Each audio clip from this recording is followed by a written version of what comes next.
Hal ini menunjukkan memang manusia hidup di dunia ini harus lelah, tempatnya lelah. Bahkan orang yang tidak bekerja juga akan lelah dengan ketiadaan pekerjaannya itu. Wa min ayatihi manamukum bil-lail, bahwa tidur di malam hari itu salah satu tanda kekuasaan Allah Subhanahu wa taala. Saya kira ini sering dengar bagaimana tidur memberikan pemulihan fisik dan mental. Tidur juga mengembalikan pengaturan biologis manusia.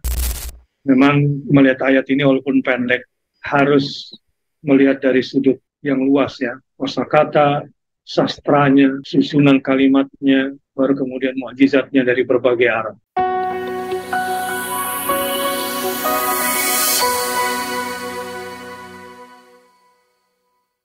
Sambil menunggu guru kita, mari kita baca. Mari kita tilawahkan surah. Kita tilawahkan surah An-Naba ayat yang ke-9. Di situ sudah ada hadiah, ada qanita. Silahkan ke qanita dulu deh. Soalnya yaitu silahkan.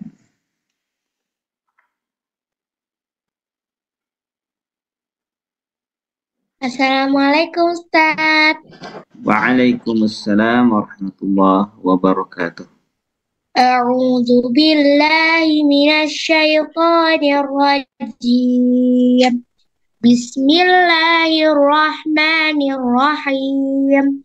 Waja'alna naumakum subata. Terjemahan Kementerian Agama. Dan kami menjadikan tidurmu untuk istirahat. Sadaqallahul azim. Terima kasih Ustaz. Sami-sami. Baik, sekarang hadiah. Silakan, hadiah.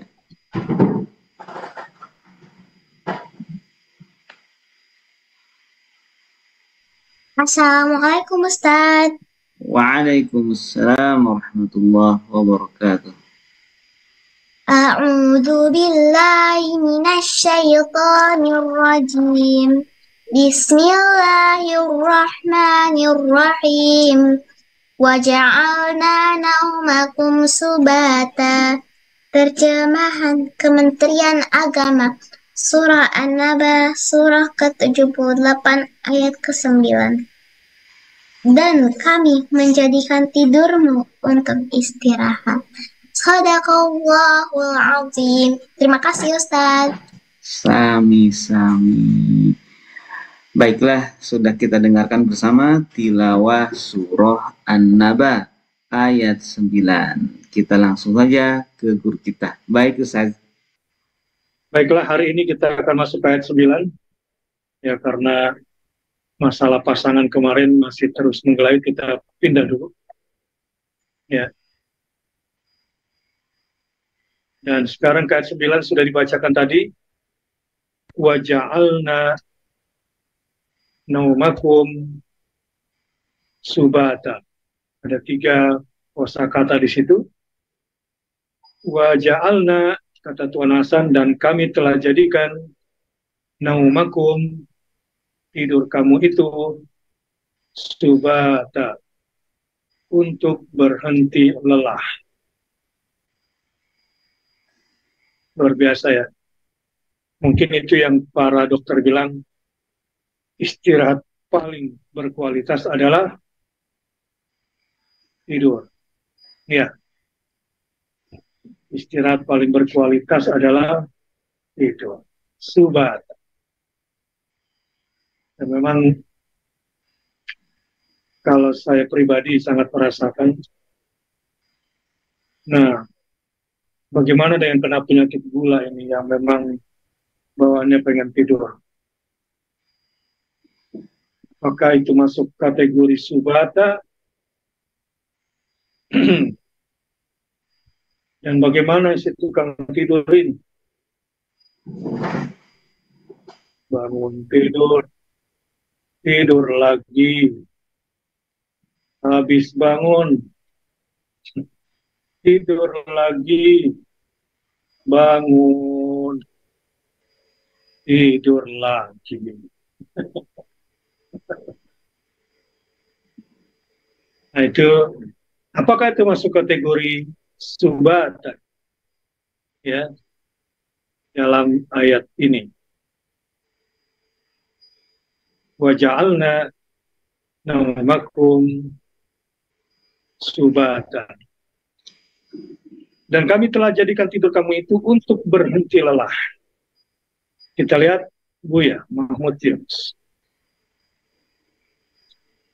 Memang melihat ayat ini walaupun pendek, harus melihat dari sudut yang luas ya. Kosakata, sastranya, susunan kalimatnya, baru kemudian mukjizatnya dari berbagai arah. Buya Mahmud Yunus. Wa ja'alna naumakum, dan kami jadikan tidurmu subatan, untuk beristirahat. Baik Ustaz. Wa ja'alna naumakum subata. Dari 3 kata utama di ayat ini hanya kata subata saja yang belum berulang atau yang jarang berulang.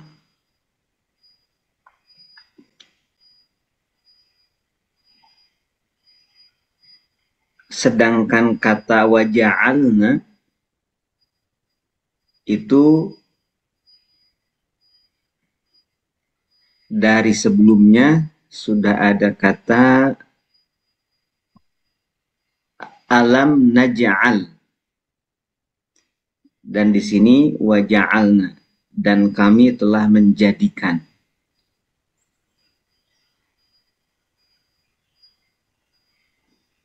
Kemudian kata naumakum, tidurmu, kosakata tidur ini juga bukan kosakata asing. Naumakum, tidurmu, dan termasuk beberapa kali berulang di dalam Al-Quran. Bahkan di ayat kursi kita sering mengucapkan la ta'khudhuhu sinatu wala naum. Ada kata naum di situ. Artinya tidur.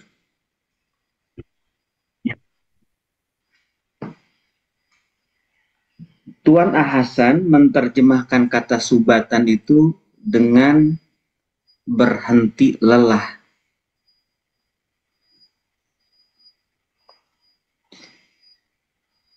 Kemudian Buya Hamka menerjemahkannya melepas lelah.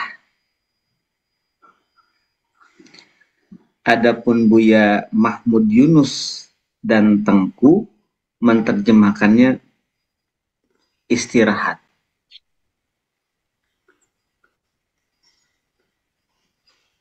Hal ini menunjukkan memang manusia hidup di dunia ini harus lelah. Harus lelah. Tempatnya lelah. Bahkan orang yang tidak bekerja juga akan lelah dengan ketiadaan pekerjaannya itu. Assalamualaikum. Maka tinggal milih mau lelah yang menghasilkan pahala besar atau manfaat besar atau sesuatu yang besar, atau lelah yang justru tidak menghasilkan apa-apa.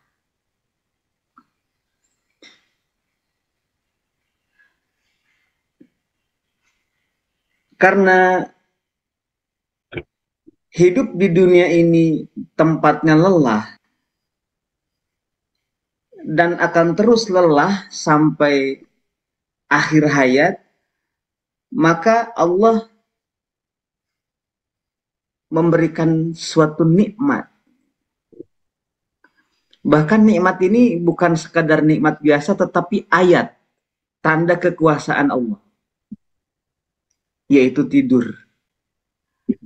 Sehingga setiap lelahnya itu bisa diputus dengan tidur, sehingga bisa lagi melanjutkan aktivitas. Lelah lagi, diputus lagi dengan tidur, bisa lagi melanjutkan aktivitasnya, aktivitas lelahnya. Istilah subatan ini memang menjadi tepat.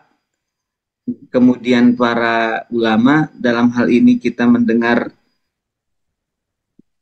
Tuan Ahasan dan Buya Hamka menerjemahkannya berhenti lelah dan melepas lelah, yang sebenarnya itu istirahat.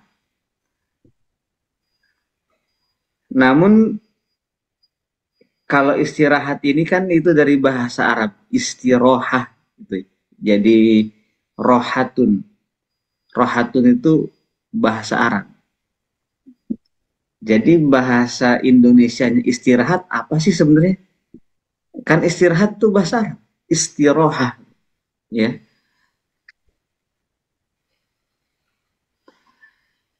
Istirahat yang sebenarnya itu ketika seorang mukmin sudah berada di surga. Itu istirahat yang sebenarnya. Kalau di dunia itu hanya subatan saja, dan subatan ini hanya dapat diciptakan dengan tidur, bukan dengan jalan-jalan. Istirahat jalan-jalan, istirahat misalkan nonton apa gitu, itu bukan istirahat. Istirahat di dunia itu tidak, dan tidak ada lagi subatan kecuali tidur. Subat itu memutus lelah, atau tadi berhenti lelah, atau melepas lelah itu. Dan tidur yang berfungsi sebagai subatan ini satu ayat dari ayat-ayat Allah, satu tanda dari tanda-tanda kekuasaan Allah yang menjadi dalil adanya hari kebangkitan, adanya hari pembalasan. Oke, saya kira soal tidur ini dan tempat istirahat, waktu tidur sudah sangat konkret ya. Di beberapa ayat lain juga disebutkan, wa min ayatihi manamukum bil-lail, bahwa tidur di malam hari itu salah satu tanda kekuasaan Allah Subhanahu wa Ta'ala. Saya kira ini sering dengar bagaimana tidur memberikan pemulihan fisik dan mental. Tidur juga mengembalikan pengaturan biologis manusia, baik dalam bentuk keseimbangan hormon, fungsi imun, dan metabolisme. Ini menunjukkan bagaimana tubuh dirancang dengan sempurna oleh Allah,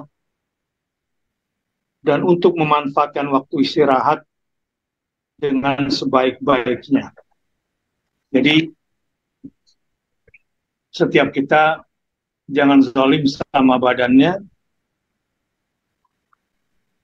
dan Allah Subhanahu wa Ta'ala telah memberikan sebuah mekanisme yang luar biasa, sekaligus menunjukkan bahwa betapa ketergantungan kita yang tinggi kepada Allah dalam hal istirahat. Sekalian kalau orang sudah tua, beberapa problem lansia itu susah tidur, ya, yang bisa berhari-hari nggak bisa tidur karena gangguan, baik mungkin gangguan hormon, ya, begitu juga masalah kejiwaan, sehingga betul-betul sulit sekali tidur. Ya, dan ini sering didapati pada orang-orang tua. Nah, malah makin merasakan Ustadz nikmatnya tidur. Ya, Nah, untuk itulah semakin tinggi ketergantungan kita sebetulnya eh, kita kepada Allah Subhanahu wa taala, dan kita semakin merasakan betapa nikmat tidur itu begitu besar dari Allah, yang mungkin selama waktu kita masih muda kurang mensyukurinya. Nah, yang penting juga adalah bahwa selain ketergantungan kita kepada Allah, di sini kita melihat kebesaran Allah Ta'ala dan betapa ini menjadi jejak bahwa hari kebangkitan itu benar-benar ada. Dibangkitkan dari tidur, dipulihkan dari tidur, disegarkan dari tidur, bukanlah sesuatu yang sulit, bukanlah sesuatu yang mustahil untuk membenarkannya. Jadi jejak tidur ini menjadi tangga keyakinan kita bahwa hari kebangkitan itu pasti terjadi. Nah, rangkaian-rangkaian ini perlu kita teliti lagi, ya, bagaimana istirahat dalam tidur itu betul-betul merupakan nikmat yang harus kita syukuri, harus disyukuri. Dan kalau kita lihat rangkaian ayatnya, ya, ini kan sudah ayat kauniyah yang keempat, ya, dari 9 rangkaian ayat-ayat kauniyah di dalam tafsir tadaburnya Abdurrahman Abanake ini. Nanti kita akan dapati itu kalau kita lihat rangkaian-rangkaiannya nanti. Alam naj'alil arda mihada, di sini pertama bumi sebagai bentangan, wal jibala autada, dan gunung-gunung sebagai pasak, sebagai pancang-pancang. Jadi kita disuruh melihat bumi, kemudian melihat gunung-gunung. Lalu dari bumi dan gunung-gunung, kemudian kita diciptakan berpasang-pasangan. Dan alam semesta ini ternyata azwaj, berpasang-pasangan. Nah, ayat yang keempat, secara kauniyah pada hari ini kita diperlihatkan bahwa dijadikannya tidur sebagai tempat kita untuk istirahat dan memulihkan tenaga. Nanti kita akan coba lihat rangkaiannya. Bagaimana Allah memberikan hidayah kepada kita untuk menemukan jejak-jejak hari berbangkit lewat fenomena-fenomena alam di depan mata kita. Secara simbolik, loncat-loncatnya itu bumi, gunung, kemudian pasangan, dan hari ini tidur, ya, sebagai istirahat. Nanti pelan-pelan kita akan menalar nanti di mana nih kira-kira sambungan-sambungan ini semua. Yang jelas itu semua untuk memuaskan logika kita secara metodologi, secara empiris. Kita dipuaskan tentang adanya hari kebangkitan untuk dihisab di situ. Dan tentu tidak ada yang gratis dari semua proses recharging tubuh ini. Akan dimintakan pertanggungjawabannya. Yang pasti ini adalah sebuah mekanisme yang luar biasa, yang kalau kita pikirkan, kayaknya belum ada teknologi yang bisa sehebat tubuh manusia, ya. Kalau gambaran tadi paling terbaru barangkali HP tidak bisa merecover energinya itu kecuali ada charging dari luar. Tidak bisa dari dalam dirinya sendiri. Sementara tubuh bisa dengan sleep mode, kemudian bertambah energinya. Jadi semakin dekat hari kebangkitan di depan mata. Kebenarannya semakin dekat rasanya. Kalau kita mau menggunakan pikiran kita. Apalagi satu persatu kalau kita lihat tentang teori hormon, teori metabolisme, ya, yang secara makro lagi teori keseimbangan. Ini barangkali kalau kita masuk pada kedalaman detailnya, Rabbana ma khalaqta hadza batila subhanaka faqina adzabannar. Ini bisa menjadi output nih di sini nih. Bahwa setelah kita dalami, ujungnya kita minta ampun jangan sampai nanti kita dimasukkan ke dalam neraka. Itu betul-betul mencerna fenomena alam ayat-ayat kauniyah ini langsung membawa faqina adzabannar. Ya, selamatkan kami dari siksa api neraka. Ini kan sebuah hasil dari pemikiran akan keyakinan adanya hari kebangkitan melalui ayat-ayat kauniyah yang kita pelajari di dunia ini. Lewat ayat-ayat kauniyah ini, kita kemudian berkata, Rabbana ma khalaqta hadza batila, wahai Rabb kami, tidak ada yang sia-sia dari yang kamu ciptakan, yang kau ciptakan.